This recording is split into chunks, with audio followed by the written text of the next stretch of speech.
Today on Project Shop, we're back at it with this steel rack. I got it out here baking in the sun. It looks awesome.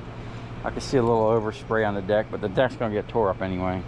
And a few little light spots on the paint, but overall for what it's going to do and what I used to make it, I think it came out absolutely great, and I think it's going to do an awesome job. So we're going to fill this up today, see how it works, see how it fills out. Now, on other news, I just came back from the West Coast with this stuff. Now, it really wasn't worth me driving over there for all this. This stuff here probably just paid for my fuel, but I got all these lights, and check this out. These are called big ass lights. Okay, I think they're made by the same company that makes big ass fans. These lights are like $400 and something a piece to buy, and they come with like a 10-year warranty. I already sold 4 of them for 30 bucks a pop to the neighbor over here, so I'm gonna try to keep as many of these as possible considering how expensive they are. And then those there I'm going to scrap. So we're going to clear out some room in the shop and start getting these on the table, testing them, see which ones we're going to keep. And then those there we're going to tear down and scrap. Okay, this is an oddball one. We'll check that in a little bit. That's got 3 strips in it. Probably a really bright light. Now these ones here,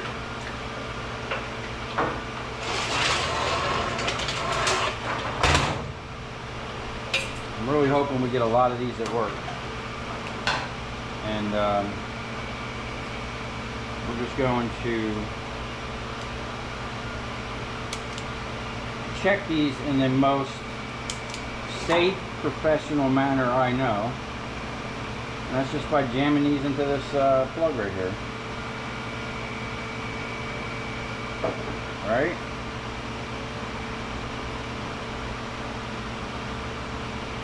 Oh, I seen it light up.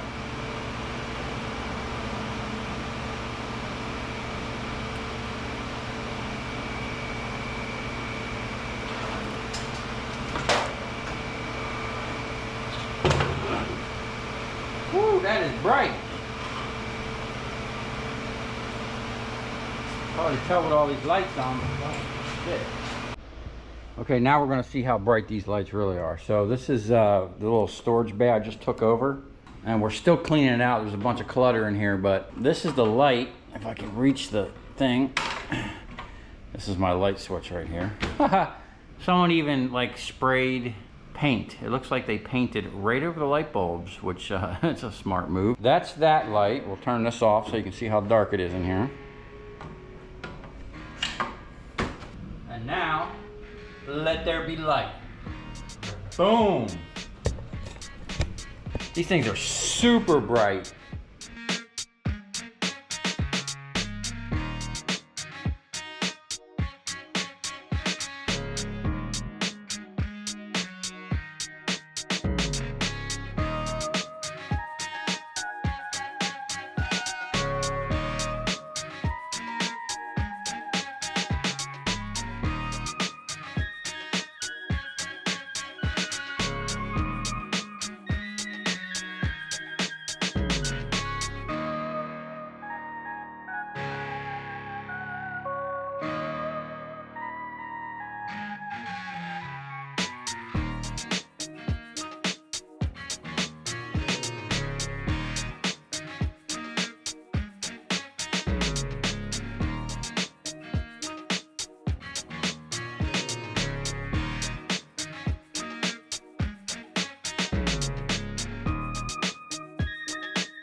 Okay, we got the rack back in here. It was outside baking in the sun for a while.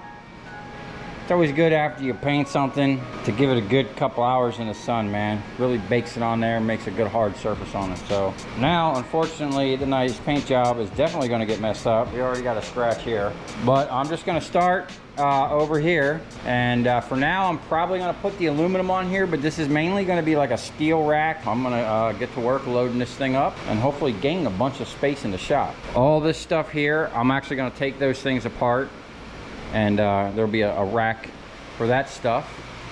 I have piles of it there. And matter of fact, the guy just called me, said he had even more of that stuff in the dumpster.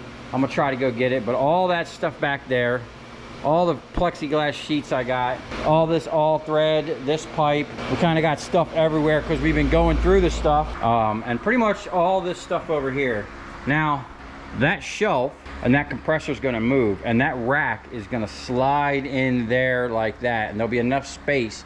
I'll be able to walk down in there and select my stuff, or like the sheets of plywood are gonna slide right in over here. And then we can kind of organize my aluminum. I made that rack up there for like all my aluminum stock and whatever. I really need to go through it. There's some steel mixed up in there and some tools up there and whatnot. But I got some big plans for over here in these machines, and you know, hopefully we can accomplish them soon, because I got some really cool stuff I want to do.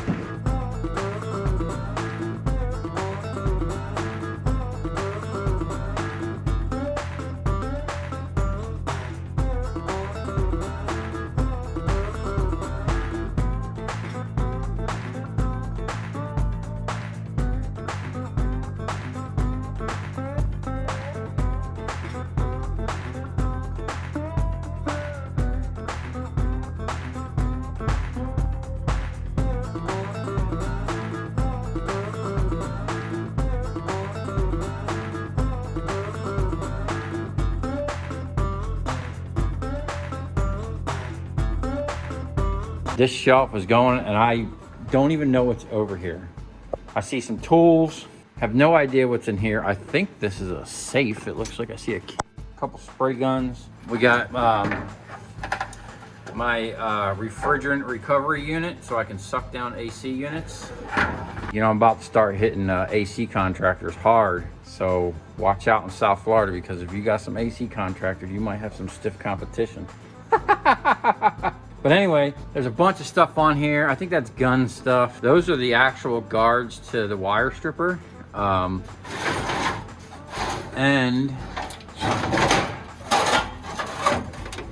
somewhere there's a brand new set of blades for that thing. And what is this extension cord? Oh, this is that. I know what this is. I forgot I had this. This is that arc gear for grounding 3-phase or some shit like that. I don't know.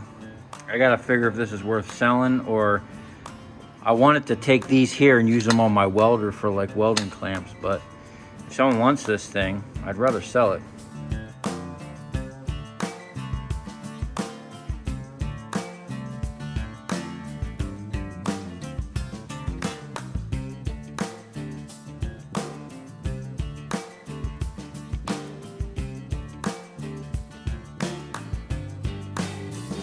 I'm gonna take this down here. This is all my forklift parts. I got it all kind of boxed up and categorized, so it kind of can go back together pretty easy.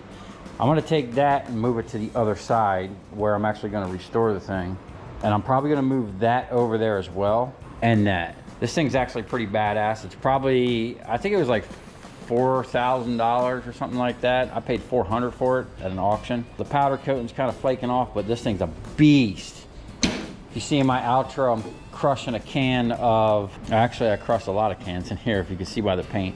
Orange paint, red paint. The one in the video is Fix-A-Flat and a NutriBullet and some other things. But I'll tell you what, I was impressed on how far down a paint can would crush before it exploded. As a matter of fact, that video, they have me on limited monetization. I guess because I rigged this and was, you know, didn't have a shield between me and exploding stuff. That was a little episode called Will It Crush? I might bring that back with this and the 100-ton, because I don't know how many tons this thing is. I'm sure I can look it up, but this thing's pretty cool. It has a drain right here. So what you do is you put like a full drum back. I don't know, I think 2 drums will fit underneath here.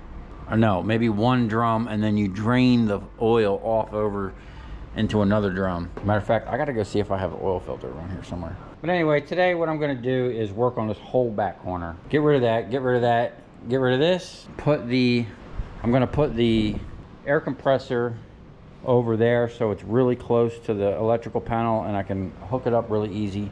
Then we're gonna bring that cart over here, and actually I'm gonna leave it off the wall, probably like, I don't know, 1.5 feet, possibly 2 feet. I don't wanna go too far because I'm trying to keep this area as open as possible, because I wanna put the stator wrecker right here.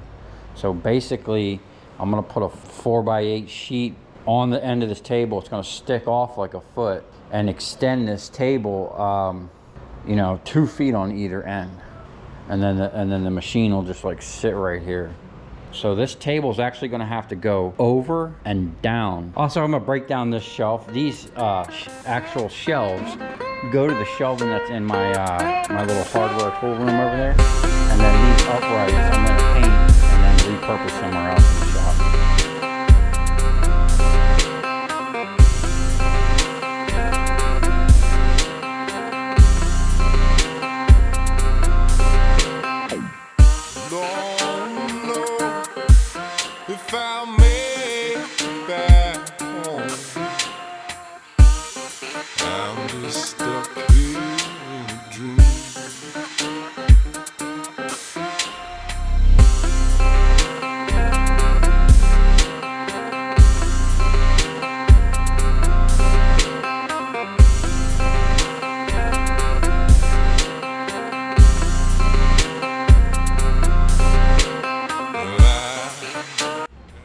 Okay, here we have it. We got it in place where it's going to be. This thing worked out great. I got all my plexiglass 4x8 sheet of insulation. You can see how the 4x8 sheets fit perfectly in there. I mean, they're right there. And then you can just kind of fan through. I got some perforated stainless back here. Wait till you see what I'm going to use that for. It's like the stuff that you can see through right here. It's really tiny holes. And then we got plywood. And then all this, and there's actually plenty of more room on here. I can actually push this, and there's a gap back there. Fit a bunch more stuff in here. This is just stuff I had laying around, so we'll have to kind of keep our eye out for some stock and fill this thing out better. And then all this over here, the aluminum's gonna go, the plastic is gonna go, or I don't know, it might stay there. No, it's probably gonna go. I'm gonna put that up somewhere. But all this here, now I do have to come in here sideways, but I can get back in here, get to all my stuff. I left a space here because I got a whole bunch of big round stuff, and I'll be able to stick some other big stuff like some of this big, the 2x2, like the 2x4 tubing. That's kind of too big for this. I got a stick in there. I can get it in there, but it takes up a lot of space, as you can see. So I left myself some room where I could still lay some big stuff up over here, you know, and if I have to, I'll put like a safety chain over here or something. And I am going to bolt this to the floor, because what I'm probably going to do is run a piece of angle on this corner, screw that to the floor, and then cut all this support out of here so I can just walk over there and make it easier to get around the lathe and whatnot. But now we're going to move on to over here, and we're going to dismantle this. But before I do, I want to show you how this thing works. And what we're going to do is crush this little baby filter the neighbor gave me. I didn't have any filters around here, so we got one from the neighbor, and I'll show you how this thing works. So basically, you're supposed to have a drum or two underneath, one to collect the filters. Once they're crushed, you just push them back here, and it falls down through a hole. And then there's holes right here that let the oil bleed through, and then under here, you can just drain it into something. But this thing's pretty simple. It's got a safety switch here. And I think that's why YouTube limited my things, because I bypassed that and had this open. But this thing runs a cycle. I guess it has a pressure switch, and you can see here how many it's done. It looks like 26,045 or 22,649 filters. So that's a lot. You can see that thing going back up, and there you go. You got yourself a little mini pancake filter. That thing's solid now. It feels a lot heavier now that it's crushed. So basically, I bought this thing originally for the hydraulics. And what happened was, at the time, I was in a place kind of similar to this where all my neighbors were automotive people. So basically, I charged them to collect all their oil and their filters. I charged them 25 bucks a drum for the oil, 25 bucks a drum for the filters. I would crush them, get the oil. Once these are crushed, the scrap yard will buy that as you know, sheet steel. You just got to squeeze the oil out of it. And then I would clean the oil, cut it with gasoline or diesel fuel, and run it in my truck as fuel. So basically they were paying me for my fuel. And the way the prices of fuel are, we're going to get back into doing something like that over here, because I'm kind of in the same situation. I have an unlimited supply of fuel surrounding me.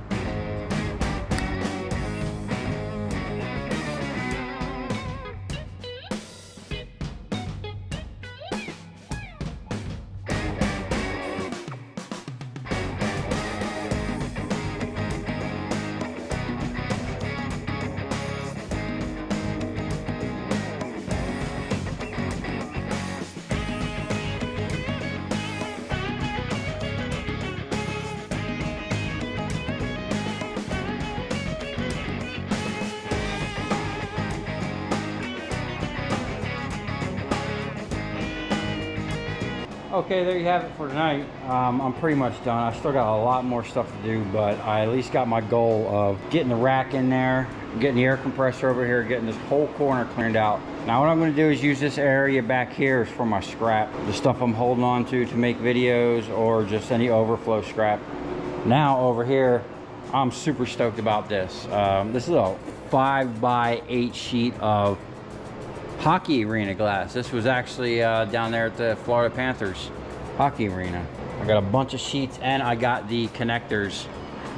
They slide in these grooves right here. What we got here is a little aluminum section.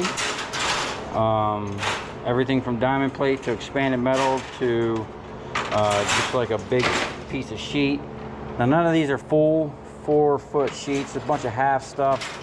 Little pieces. It's just all the plates and sheets and plywood and whatever I had laying around. That stuff was spread out all over and condensed right down into here. Still a little bit more room in there, but it's pretty much full. And then over here we got it sorted. A bunch of stainless rods and a pipe. Just some random long stocks of steel. I actually got a use for these coming up soon. All this stuff I recovered, some flat bar, all this aluminum's in here for now. I don't know if I'm going to keep that there. But then all this back here, we got a huge stack of this green stuff. All this stuff, this whole back row is full of that green stuff. Now looking at this, I really don't even have any nice stock. It's just a couple pieces in here, you know. A little bit of flat bar, nothing. I need some more like 2x2 stuff, 2x2 flat bar. I use a lot of this stuff and I really don't have any of it. But all this stuff was jumbled up in a barrel. I had no idea what I had, but now that I see what I have, I know what I need to keep my eye out for and start bringing into the shop. Got a couple spaces open. We need some square tubing and some 2x2. Now I left this open back here for pretty much the bigger stuff. I can lean it up back here and whatnot. And some of this heavy rod I got under the table over there. And then I'm going to keep at it. I'm just going to keep up this and go around the entire shop and just like move everything, clean it, go through everything, reorganize it. You know, it's been a year since I've been in here. I never really got fully set up, but now we need to crunch down, set the shop up properly, get everything running, really get on these copper machines. I got something I want to build that I don't even think the internet's ready for.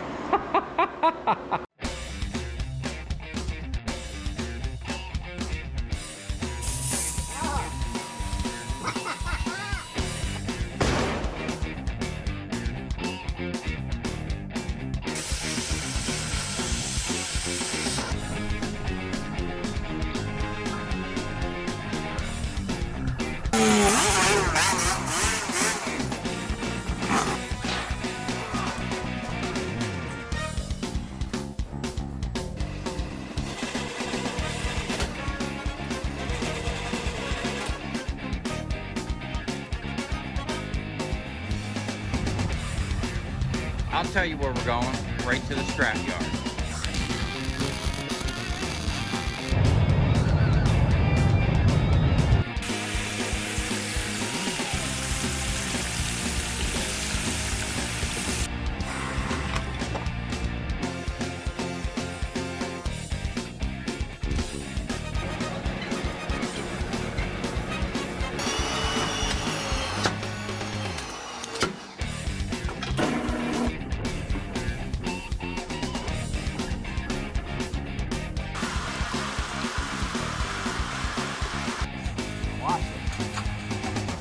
dancing. You ever seen your copper dance before?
See if we can't clean these up real quick. We got a couple different things going on here. This is the main thing. This style here. I just shear it.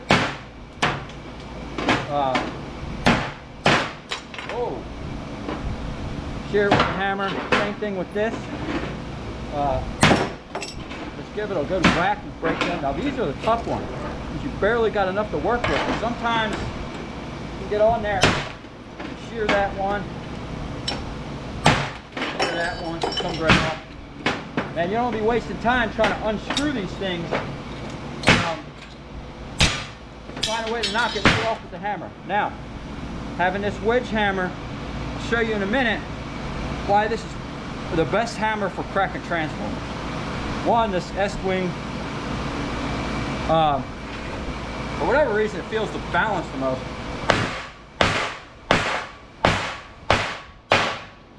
And it just delivers the power. And then when you get like little weld hang-ups, you know, you get in there and just peck at it with the back of the hammer. That one's being stubborn. So that one there, you just pull out. They didn't want to give it up at all. Sometimes they're like that. Oh, hey. Slacking, we only did half a transformer.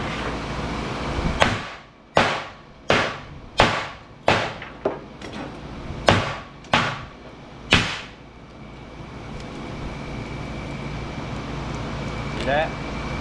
I want it to hang up over to there too.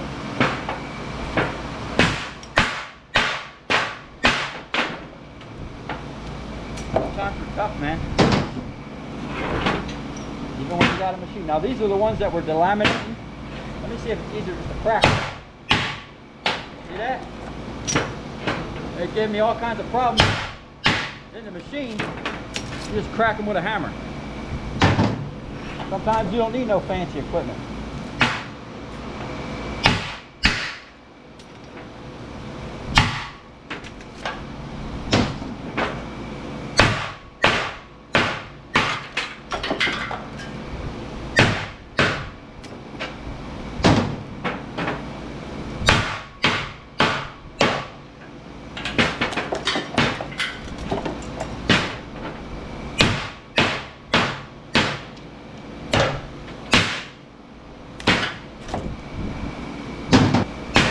Them wells are hard to see.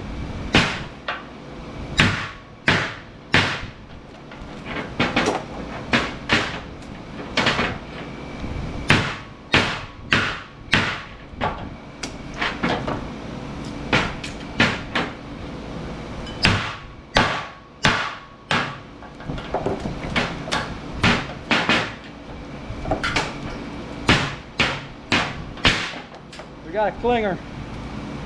Don't want to come off. Oh.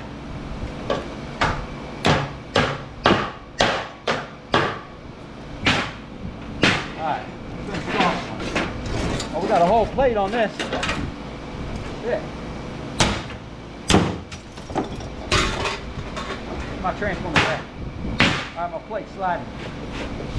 I actually need a bigger plate. This is tiny, but I've had this since I started.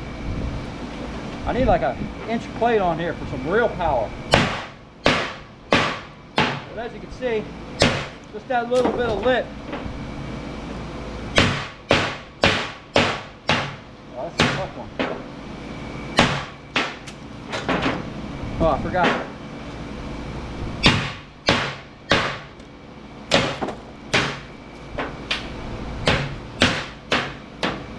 Oh, we got some good delamination going there. We can actually tighten that back up. That's going to give the second press some problem.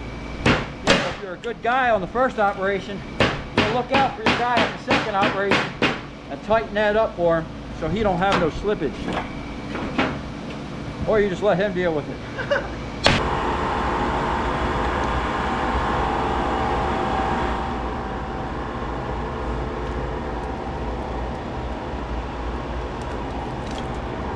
All right.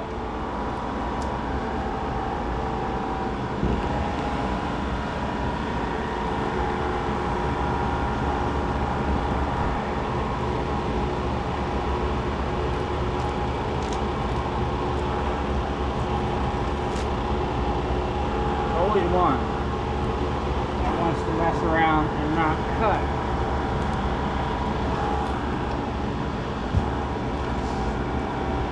Okay.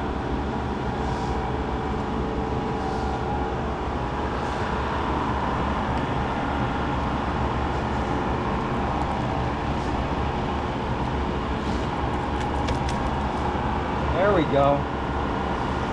That's what I'm talking about.